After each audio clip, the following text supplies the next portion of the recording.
Hello, आज हम लोग बात करेंगे 16 अक्टूबर को हुए यूपी ट्रिपल एससी पेट के शिफ्ट एक के पेपर के बारे में।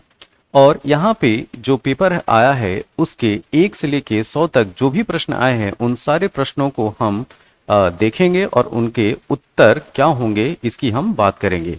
तो हमारे सामने जो पहला प्रश्न है ये है पैराग्राफ या अनुच्छेद आधारित जो है ये प्रश्न है, जिसमें 1 से लेके 5 तक प्रश्न पूछे गए हैं। तो इसमें पहला जो प्रश्न है ये कि आज की युवा पीढ़ी में मादक पदार्थों के प्रयोग की लत पड़ रही है। ओके, तो दिए गए कारणों में से लत का कौन सा कारण उचित है आपको ये बताना है। ठीक है, तो यहाँ पे पहला ऑप्शन है परिवार का धनी होना और बच्चों को अनियंत्रित जेब खर्च मिलना, पहला ऑप्शन है। बी ऑप्शन है स्कूल कॉलेज के आसपास मादक पदार्थों की उपलब्धता, और सी ऑप्शन है यदा कदा पान सुपारी का सेवन, और डी ऑप्शन है नशा करने वाले साथियों की संगति। तो यहाँ पे हम लोग देख सकते हैं कि इसका जो सही उत्तर है वो है ए, परिवार का धनी होना और बच्चों को अनियंत्रित जेब खर्च मिलना। दूसरे प्रश्न की तरफ आते हैं। दूसरा प्रश्न, आपकी दृष्टि में मादक पदार्थों का सेवन करने वाले बच्चों के लिए सबसे ज्यादा कौन दोषी है? बच्चों के माँ बाप, बच्चों के मित्र, राज्य पुलिस, राज्य सरकारें। देखिए यहाँ पे उत्तर है बच्चों के मित्र, 2 का बी। तीसरा प्रश्न यह है कि भारत के अनेक राज्यों में युवा वर्ग में इन नस्ली वस्तुओं का प्रयोग बढ़ता जा रहा है, इसके पीछे सबसे प्रबल कारण कौन सा है? तो ऊंची फीस वसूल करने वाले शहर के अच्छे अच्छे स्कूल और कॉलेज बच्चों के आचरण और नैतिकता पर बिल्कुल ध्यान नहीं देते, ये ए ऑप्शन है। बी ऑप्शन, माँ बाप बच्चों पर ध्यान नहीं देते कि उनके बच्चे क्या कर रहे हैं, किन लोगों के साथ रहते हैं और किन लोगों के साथ उनका उठना बैठना है। सी ऑप्शन है, राज्य सरकारें अपने राज्य में नशीली वस्तुओं के उत्पादन और प्रयोग को रोकने में समर्थ नहीं है, इसी कारण से नशे की प्रवृत्ति बढ़ रही है। डी ऑप्शन है, स्कूलों और कॉलेजों के आसपास स्मैक सप्लाई होती है और पुलिस कुछ नहीं कर पाती है, इस कारण ये प्रवृत्ति बढ़ रही है। तो तीसरे का उत्तर होगा डी, स्कूल और कॉलेजों के आसपास स्मैक सप्लाई होती है और पुलिस कुछ नहीं कर पाती है। तो तीसरा जो प्रश्न है A B C D option में, तो सबसे जो उचित कारण है इसका ये है बी, माँ बाप बच्चों पर ध्यान नहीं देते कि उनके बच्चे क्या कर रहे हैं, किन लोगों के साथ रहते हैं और किन लोगों के साथ उनका उठना बैठना है। तो तीसरे प्रश्न का उत्तर होगा बी। अब आते हैं चौथे प्रश्न पे। मादक द्रव्यों की लत पड़ने के बाद युवकों में कौन सी प्रवृत्ति प्रमुखता से दिखाई देती है? अनुशासनहीनता और हिंसा में शामिल होना, स्वास्थ्य के प्रति सजगता, मानसिक संतुलन खो देना, चोरी करने की आदत। ठीक, तो इसमें दो तो हो ही नहीं सकता, अगर वो ड्रग्स ले रहे हैं तो स्वास्थ्य के प्रति सजगता कैसे हो सकती है? इसके अलावा पहला, तीसरा और चौथा ये तीनों सही है। तो इस हिसाब से हमारा जो उत्तर होगा 4 का बी, 1, 3 एंड 4। अब आते हैं पांचवें प्रश्न में। मादक पदार्थों का सेवन करने वाले युवाओं को किस बीमारी का खतरा होता है? शारीरिक अक्षमता सही है, पागलपन और सुस्ती ये भी सही है, एचआईवी और एड्स ये भी सही है, मानसिक असंतुलन ये भी सही है। इसका मतलब इसका उत्तर होगा डी, 5 का डी। अब आते हैं हम लोग छठे प्रश्न पे। देखिए छठा प्रश्न जो है वो अनुच्छेद आधारित है, इसमें 6 से 10 प्रश्न आपसे पूछे जाएंगे। तो इस पैराग्राफ को पढ़ने के बाद हम जो है वो यह निष्कर्ष पे निकले हैं कि इन प्रश्नों के उत्तर क्या होंगे। तो जो छठे नंबर का प्रश्न है उसका प्रश्न यह है कि अनुच्छेद के आधार पर बताइए कि दीर्घकालीन लक्ष्यों को पाने के लिए निवेश के विषय में निम्नलिखित में से कौन सा तथ्य अशुद्ध है? ध्यान दीजिएगा, यहाँ पे पूछा गया है कि कौन सा तथ्य अशुद्ध है। तो 6 में जब आप पढ़ेंगे तो दीर्घकालीन लक्ष्यों की प्रति लघु बचत ये पॉइंट सही है। दीर्घकालीन लक्ष्यों के प्रति दीर्घकालीन अच्छे निवेश द्वारा ही संभव हो सकती है, ये ऑप्शन गलत है। दीर्घकालीन लक्ष्यों की प्राप्ति संभव नहीं है क्योंकि दीर्घकालीन निवेश में धन हानि का जोखिम खतरा होता है। ठीक, अगर इसकी बात किया जाए तो ये पॉइंट सही है। और चौथा पॉइंट है बचत निवेश की तुलना में ज्यादा अच्छी है क्योंकि निवेश में जोखिम शामिल है जो गांठ के पैसों को भी ले जाएगा। तो इसका ऑप्शन होगा सी, 1, 3, 4। अब आते हैं 7वें नंबर पे। अनुच्छेद के आधार पर बताइए कि निम्नलिखित में से निवेश की कौन सी सही विशेषताएं हैं। ठीक है, तो निवेश से दीर्घकालिक आर्थिक लक्ष्य प्राप्त किए जा सकते हैं। निवेश अल्पावधि में धनार्जन का तरीका होता है। गृहिणियों द्वारा परिवार के खर्चों से बचाई गई राशि अच्छा निवेश है। निवेश में ऊंचे रिटर्न की संभावना के साथ रिस्क भी रहता है। तो 8वें प्रश्न का उत्तर होगा सी, 1 और 4। 9th नंबर पे आते हैं। रमेश ने 5,000 रुपये शेयर खरीदे। इस आधार पर निम्नलिखित में से कौन से विकल्प सही है। रमेश ने जोखिम रहित निवेश किया है। तो 9वें प्रश्न का जो है क्या वो जोखिम नहीं है, जोखिम है, ये गलत है। रमेश की यह बचत जोखिम वाली है, ये भी रमेश की यह बचत जोखिम वाली है, तो ये भी गलत है। शेयर खरीदना बचत है, ये भी गलत है। शेयर खरीदना निवेश है, ये सही है। ठीक है, तो इसके आधार पे अगर हम लोग बात करें तो इसका उत्तर होगा सी, 9 का सी। निम्नलिखित में से बताइए कि कौन सा विकल्प निवेश का उदाहरण है। देखिए, सोने के गहना खरीदना जो है वो निवेश का उदाहरण है, 10 का डी। अब 11 से 15 जो प्रश्न है वो मैथ या ये कहा जाए कि ये ग्राफ बेस्ड है। तो यहाँ पे दिया गया है कि निम्नलिखित लाइन ग्राफ का अध्ययन करके 2011 से 2016 तक 6 वर्षों के दौरान प्रत्येक वर्ष की शुरुआत में स्कूल में शामिल होने और स्कूल छोड़ने वाले छात्रों की संख्या दी गई है। ठीक है, तो 11 नंबर प्रश्न है 2012 से 2013 तक स्कूल की संख्या में लगभग कितने प्रतिशत की वृद्धि कमी हुई, ये बताना है। तो 11 प्रश्न का उत्तर है बी, 1.7%। 2014 के दौरान स्कूल में पढ़ने वाले छात्रों की संख्या थी। 12 का उत्तर होगा 3150 डी। 13 नंबर किस वर्ष में पिछले वर्ष की तुलना में स्कूल छोड़ने वाले छात्रों की संख्या में प्रतिशत वृद्धि या गिरावट अधिकतम थी। तो 13 का उत्तर होगा बी, 2012। अब आते हैं 14th नंबर पे। 2013 में स्कूल में पढ़ने वाले छात्रों की संख्या 2016 में स्कूल में पढ़ने वाले छात्रों की संख्या का कितने प्रतिशत थी। तो 14 का उत्तर होगा डी, 93.75। 15 पे आते हैं। दी गई अवधि के दौरान किसी भी वर्ष में स्कूल में शामिल होने वाले छात्रों की न्यूनतम संख्या का स्कूल छोड़ने वाले छात्रों की अधिकतम संख्या से अनुपात कितना होगा। तो 15 नंबर का होगा आंसर सी, 7:10। अब आते हैं 16 से 20। ये जो भी ग्राफ बेस्ड क्वेश्चन है, इसमें पहला क्वेश्चन है कि 2003 से 2004 तक मोबाइल के उत्पादन में लगभग प्रतिशत गिरावट कितनी थी। तो 16 का उत्तर होगा बी, 23%। 17 नंबर पे आते हैं। 2005-2006 का औसत उत्पादन निम्नलिखित में से किस वर्ष के युग में औसत उत्पादन के ठीक बराबर था। तो 17 नंबर का आंसर है 2002 और 2007। अब आते हैं 18 नंबर पर। दिए गए कितने वर्षों में मोबाइल का उत्पादन दिए गए वर्षों के औसत उत्पाद से अधिक था। 18 का उत्तर है डी, 4। 2001 की तुलना में 2008 में मोबाइल के उत्पाद में अनुमानित प्रतिशत वृद्धि कितनी थी। तो 19 नंबर का उत्तर है 183.33 बी ऑप्शन। पिछले वर्ष की तुलना में किस वर्ष उत्पादन में प्रतिशत वृद्धि सबसे अधिक थी। तो 20 का उत्तर है सी, 2002। अब आते हैं 21 से 25 तक। ये जो है वो यहाँ पे तालिका दी हुई है और जिसमें लिखा गया है कि 5 कंपनियां और इन कंपनियों में काम करने वाले कर्मचारियों की संख्या दी गई है। तालिका में हमें लेखा और अनुसंधान विभाग में कार्यरत पुरुष एवं महिला कर्मचारियों का प्रतिशत भी दिया गया है। ठीक है, तो 21 से 25 जो प्रश्न है ये देखते हैं। 21 नंबर है, यदि लेखा विभाग में कंपनी ई के 60% कर्मचारियों के पास एमबीए की डिग्री है और अनुसंधान विभाग में उसी कंपनी के 40% कर्मचारियों के पास एमबीए की डिग्री है, तो कंपनी ई में कितने कर्मचारियों के पास एमबीए की डिग्री है। तो 21 नंबर प्रश्न का आंसर होगा 77A। 22 नंबर देखते हैं। कंपनी ए और सी दोनों के लेखा विभागों में कार्यरत कुल पुरुष कर्मचारियों का कंपनी बी और डी दोनों के अनुसंधान विभाग में कार्यरत कुल महिला कर्मचारियों का अनुपात कितना है। तो 22 का आंसर है सी, 208:115। 23 नंबर पे आते हैं। सभी कंपनियों में लेखा विभाग के महिला कर्मचारियों की कुल मिलाकर संख्या और सभी कंपनियां कंपनी ए और ई को छोड़कर में अनुसंधान विभाग के पुरुष कर्मचारियों के कुल मिलाकर संख्या के बीच का अंतर कितना होगा। तो इस प्रश्न का उत्तर है बी, 138।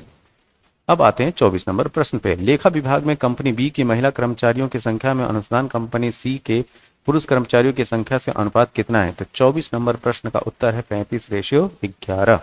बी। 25 नंबर पे आते हैं, कंपनी ए के लेखा कर्मचारियों की कुल संख्या कंपनी ई के अनुसंधान कर्मचारियों की कुल संख्या में से लगभग कितने प्रतिशत अधिक है? तो 25 नंबर का उत्तर होगा 234.29 ए। अब आते हैं 26 नंबर, 26 से 30। यहाँ पे तालिका दी गई है जिसमें गरीबी रेखा और लिंग के आधार पर 5 राज्यों ए बी सी डी ई की जनसंख्या का प्रतिशत का विवरण दिया गया है। तो इसमें पहला प्रश्न ये है 26वां कि यदि राज्य सी के लिए गरीबी रेखा से ऊपर आने वाले पुरुषों की संख्या जनसंख्या 1.5 मिलियन है तो राज्य सी की कुल जनसंख्या कितनी है? तो ये है 5 मिलियन। अब आते हैं 27 नंबर प्रश्न पे, राज्य डी में गरीबी रेखा से ऊपर आने वाले महिलाओं की संख्या क्या होगी? यदि यह ज्ञात हो तो कि राज्य डी की जनसंख्या 7 मिलियन है तो 27 नंबर प्रश्न का उत्तर होगा 2.4 मिलियन, सी। अब आते हैं 28 नंबर पे, यदि राज्य सी की कुल जनसंख्या 4 मिलियन है तो राज्य सी में गरीबी रेखा से ऊपर आने वाले महिलाओं की कुल संख्या ज्ञात करना है। तो 28 का आंसर होगा 1.8 मिलियन, 28 का बी। 29 नंबर, राज्य ए के लिए गरीबी रेखा से ऊपर आने वाले पुरुषों की लगभग जनसंख्या क्या होगी? यदि राज्य ए के लिए गरीबी रेखा से ऊपर आने वाली महिलाएं 1.8 मिलियन हैं, ठीक है। तो 29 का आंसर होगा डी, इनमें से कोई नहीं। अब आते हैं 30 नंबर पे, यदि राज्य बी के लिए गरीबी रेखा से नीचे के पुरुषों की जनसंख्या 2.5 मिलियन 2.4 मिलियन और राज्य ई के लिए 6 मिलियन है तो राज्य बी और ई की कुल जनसंख्या अनुपात है। तो 30 का उत्तर होगा ए, 1:2। अब आते हैं 31 नंबर पे, हर्षवर्धन के शासनकाल के दौरान निम्नलिखित में से कौन सी नई राजधानी थी जो थानेसर से स्थानांतरित हुई थी? तो 31 का उत्तर होगा कन्नौज।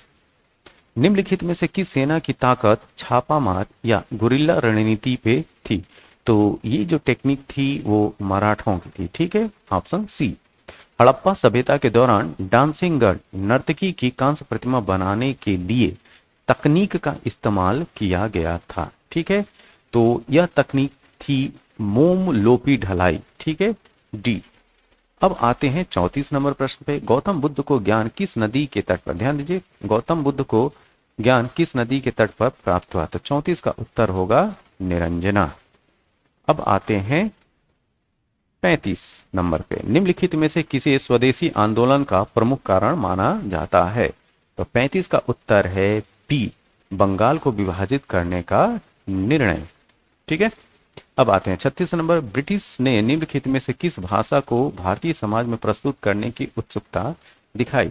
तो 36 अंग्रेजी भाषा, ठीक है। पूर्ण स्वराज की मांग करने वाले प्रथम कार्यकर्ता का नाम बताइए? बिपिन चंद्र पाल, बाल गंगाधर तिलक, मगफूर अहमद आजादी की हसरत मोहानी? ये हसरत मोहानी है जो 1921 में पहली बार पूर्ण स्वराज की मांग किया था इन्होंने। अब आते हैं 38 पे, फॉरवर्ड ब्लॉक की स्थापना निम्नलिखित में से किसके द्वारा की गई थी? तो 38 का आंसर होगा ए, सुभाष चंद्र बोस। अब आते हैं 39 नंबर, खिलाफत मुद्दे को उठाने के महात्मा गांधी के निर्णय के पीछे मुख्य कारण क्या था? तो 39 का आंसर है सी, हिंदू और मुसलमानों के बीच एकता को लाने के लिए। अब 40 नंबर पे, भारत सरकार अधिनियम 1935 के प्रावधानों में ब्रिटिश सरकार के अंतिम अधिकार का एक उदाहरण कौन सा था? तो 40 का उत्तर है शक्ति का विभाजन, डी। 41 नंबर, विश्व को कितने प्रमुख काल क्षेत्रों में विभाजित किया गया है? तो ये उत्तर है 24। 42 नंबर पे आता है, निम्नलिखित में से कौन जनसंख्या परिवर्तन का घटक नहीं है? 42 का आंसर है प्रवसन, ठीक है, माइग्रेशन। लक्षद्वीप की राजधानी निम्नलिखित में से कौन सी है? तो लक्षद्वीप की राजधानी है कवरत्ती, ठीक है, सी। 44 नंबर, भारत में निम्नलिखित में से किस स्थान पर दिन और रात का तापमान व्यापक अंतर पाया जाता है? 44 का उत्तर होगा थार का मरुस्थल, दिन और रात का टेम्परेचर काफी ज्यादा होता है। ओके, अब आते हैं 45 नंबर, निम्नलिखित में से किसमें व्यक्तियों या व्यक्तियों के समूह के स्वामित्व वाले व्यवसाय शामिल है? ये है निजी क्षेत्र, बी। उस जंगल का नाम बताइए जिसे पृथ्वी ग्रह के फेफड़े के रूप में जाना जाता है? तो 46 का उत्तर है अमेजन वर्षा वन, बी। स्थिरता के साथ विकास, स्थिरता के विकास के उद्देश्य से निम्नलिखित में से कौन सी पंचवर्षीय योजना शुरू की गई थी? 47 का आंसर है डी, पांचवी पंचवर्षीय योजना। अब आते हैं 47 के बाद 48 पे। 1991 में नई आर्थिक नीति के तहत उदारीकरण और निजीकरण के पहल का प्राथमिक परिणाम निम्नलिखित में से कौन सा था? तो 48 का आंसर है वैश्वीकरण, बी। 49 निम्नलिखित में से किसे भारत के हरित क्रांति के जनक के रूप में जाना जाता है? 49 का उत्तर है ए, एम एस स्वामीनाथन। 50 नंबर निम्नलिखित में से किस अधिनियम ने बैंकों के राष्ट्रीयकरण के लिए शर्तें निर्धारित की थी? तो यह है बैंकिंग विनियमन अधिनियम 1949, बी। अब आते हैं 51 पे। भारतीय संविधान के अनुच्छेद 19 में कौन सा अधिकार शामिल है? तो वाक और अभिव्यक्ति स्वतंत्रता का अधिकार वो आर्टिकल 19 में कहा गया है। 52 नंबर बात करते हैं, संसदीय प्रणाली में कार्यपालिका किसके प्रति उत्तरदायी होती है? तो 52 का उत्तर होगा विधान मंडल, ठीक है, द लेजिस्लेचर। 53 निम्नलिखित में से कौन सी भारतीय संविधान की मुख्य विशेषता नहीं है? तो द्विस्तरीय सरकार जो है वो भारतीय संविधान की मुख्य विशेषता नहीं है। 54 नंबर पे आते हैं, भारतीय संविधान के लिए डीपीएसपी निम्नलिखित में से किस संविधान से प्रेरित है? तो डीपीएसपी की बात जो है वो आयरलैंड से ली गई है, बी।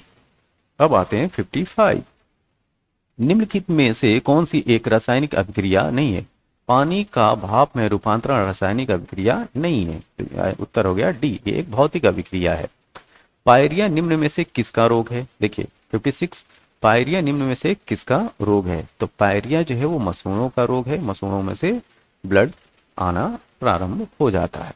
फ्लोएम एक उत्तक है जो निम्नलिखित में से किसमें पाया जाता है? ठीक है, तो फ्लोएम जो है वो पौधों में पाया जाता है, भोजन के स्थानांतरण में फ्लोएम हेल्प करता है। 57 का सी।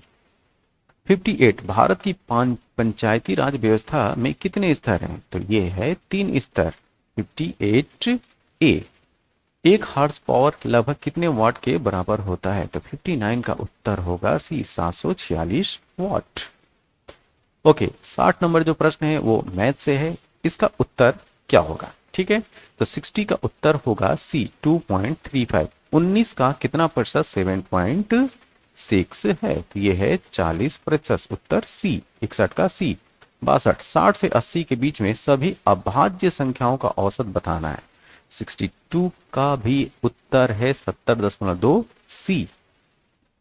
अब आते हैं 63 पे। 63 रूट 12.0409 माइनस रूट 1.2544, इसकी वैल्यू बतानी है, तो इसकी वैल्यू होगी 2.35 सी। 64 निम्नलिखित में से कौन सा एसिड कार बैटरी में प्रयोग किया जाता है? तो याद रखिएगा ये है सल्फ्यूरिक एसिड, इसका उत्तर है डी, 64 का डी। 65 निम्नलिखित में से कौन सा भिन्न सबसे बड़ा है? 65 का आंसर होगा 7/8 ए। इस तरह के प्रश्न जो है वो पिछले अगर बात की जाए कल वाले पेपर में भी था और दोनों शिफ्ट में था, ठीक है, तो एक तरीके से कह सकते हैं कि जो मॉडल हैं वो रिपीट हो रहे हैं। अब आते हैं 66 नंबर पे। तो 66 खाक में मिलना मुहावरे का अर्थ, इसका मतलब है सब कुछ नष्ट हो जाना, आंसर सी, अनिल का प्रयाची शब्द है, ठीक है, तो 67 का याद रखिए अनिल का प्रयाची शब्द अनल है, ठीक है। 67 बी, गुप्त का विलोम, गुप्त को प्रकट करना हो गया विलोम। 68 बी, सद्भावना का संधि विच्छेद क्या होगा? तो 69 का आंसर होगा हमारा सत्य प्लस भावना ए। श्वेत और स्वेद का अर्थ है, 70 का आंसर होगा बी, श्वेत मतलब सफेद होता है और स्वेद मतलब पसीना होता है। अब देखिए, read the passage carefully and answer the corresponding questions, ये जो है वो पैराग्राफ दिए हैं, इसको पढ़ने के बाद 71 और 72 नंबर के प्रश्न को सॉल्व करना है। तो 71 नंबर वाला जो प्रश्न है कि Elizabeth was suffering from, Elizabeth was suffering from 71 का आंसर है asthma. Elizabeth's new neighbour lived का 72 बी, डाउनस्टेयर्स का डाउनस्टेयर्स बी। अब आते हैं 73 में, give one word substitute for following, one who sells articles at public sales. तो 73 का आंसर होगा ऑक्शनर, ठीक है, ऑक्शनियर। 73 का डी। 74 पे आते हैं, choose the correct synonym exile. Exile का क्या होगा? 74 C, yes, banishment. Choose the correct antonym of mourn, ठीक है। तो 75 मॉर्न का, मॉर्न मत वाइटलाइज, इमोटिवेट कि जॉय। तो मॉर्न का उत्तर होगा जॉय, 75 का सी।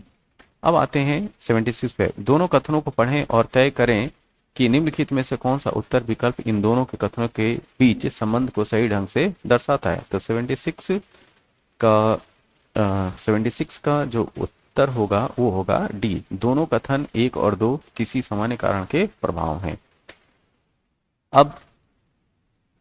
अब आते हैं 77 पे, 6:10 पर घड़ी की कांटे की सुई और मिनट की सुई के बीच कोण को ज्ञात करना है। तो 77 का उत्तर होगा 125 डिग्री ए। 78, यदि ए को 26 के रूप में कोडित किया जाता है और बी को 25 के रूप में कोडित किया जाता है, तो सी को 24 के रूप में कोडित किया जाता है और जेड को 1 के रूप में कोडित किया जाता है, तो मोबाइल के लिए कोड क्या होगा? तो 78 का उत्तर होगा डी, ये वाला।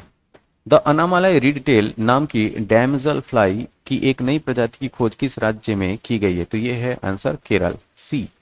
80 नंबर, गोपी ने विवेक से कहा, वह व्यक्ति मेरी माँ के इकलौते भाई का पिता है, गोपी उन्हें क्या कहेगी? 80 का उत्तर होगा बी, ना ना, ठीक है। अब आते हैं इसमें विषम चुनना, find the odd one out. विषम 3, 13, 17, 23, 33 और 67 में। तो 21 का उत्तर होगा डी, 33। क्यों? 3, 13, 17, 23 और में 33 जो है वो ऑड है। 82, जागृति निम्नलिखित में किस क्षेत्र से संबंधित शुभंकर है? तो 82 का उत्तर है ए, उपभोक्ता जागरूकता को लेके। ओके, महाराष्ट्र में स्थित औरंगाबाद का नया नाम लिखिए। नया नाम बताना है कि औरंगाबाद का नया नाम क्या रख दिया गया है। तो इसका उत्तर है संभाजी नगर, सी। भारतीय पारंपरिक विज्ञान पर किस देश के सर्वदलीय संसदीय समूह को आयुर्वेद रत्न पुरस्कार से सम्मानित किया गया? तो 84 का आंसर है सी, यूके। आईएनएस तरकस ने लाल सागर में नौसेना के जहाज अलमाज पीसी 411 और निमेर पीसी 413 के साथ एक समुद्री साझा अभ्यास का आयोजन किया, ठीक है। तो 85 का उत्तर है सूडान। अब आते हैं 86 नंबर प्रश्न पे, हिमाचल प्रदेश में 21 दिवसीय संयुक्त अभ्यास व्रज प्रहार 2022 किन देशों के बीच संपन्न हुआ है? तो 86 का उत्तर है डी, भारत और संयुक्त राज्य अमेरिका, यूएसए, ठीक है। 86 के बाद 87 पे, निम्नलिखित में से किस कंपनी ने जुलाई 2022 में भारतीय खिलाड़ियों के प्रदर्शन को बढ़ाने के लिए भारतीय ओलंपिक संघ इंडियन ओलंपिक एसोसिएशन के साथ दीर्घकालिक साझेदारी की घोषणा की है? तो इस कंपनी का नाम है रिलायंस इंडस्ट्रीज लिमिटेड, सी। टाटा पावर सोलर ने किस राज्य में भारत की सबसे बड़ी फ्लोटिंग तैरती सौर ऊर्जा परियोजना की शुरुआत की है? तो 88 का उत्तर है केरल, बी। अब आते हैं 89 पे, निम्नलिखित में से कौन सा देश भारत के साथ सबसे लंबी अंतर्राष्ट्रीय सीमा साझा करता है? ठीक है, तो 89 बहुत ही आसान क्वेश्चन है, यह है बांग्लादेश। निम्नलिखित में से कौन सी इजराइल की राजधानी है? ठीक है, तो इजराइल की राजधानी है जेरूसलम, ठीक है, सी। 90 का सी।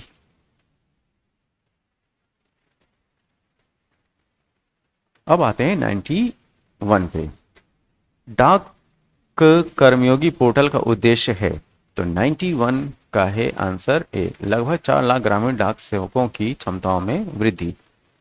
92 की बात करते हैं, जलवायु 2022 में कॉफी बोर्ड ने कॉफी फसलों की जलवायु प्रतिरोधी किस्मों को विकसित करने के लिए किसके साथ एक समझौता ज्ञापन हस्ताक्षर किया है?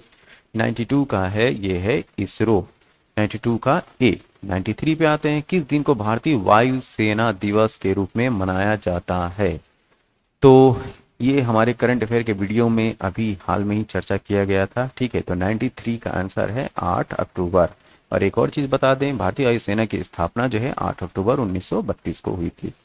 आते हैं, निम्नलिखित में से किसे भारत का स्कॉटलैंड भी कहा जाता है। ठीक है, इसमें आपसे पूछा गया है कि भारत का स्कॉटलैंड किसको कहा जाता है, तो ये है कुर्ग। ठीक है, 94 का सी। 95 पे आते हैं, कला मथुरा से स्टेंसिलिंग की पारंपरिक कला है।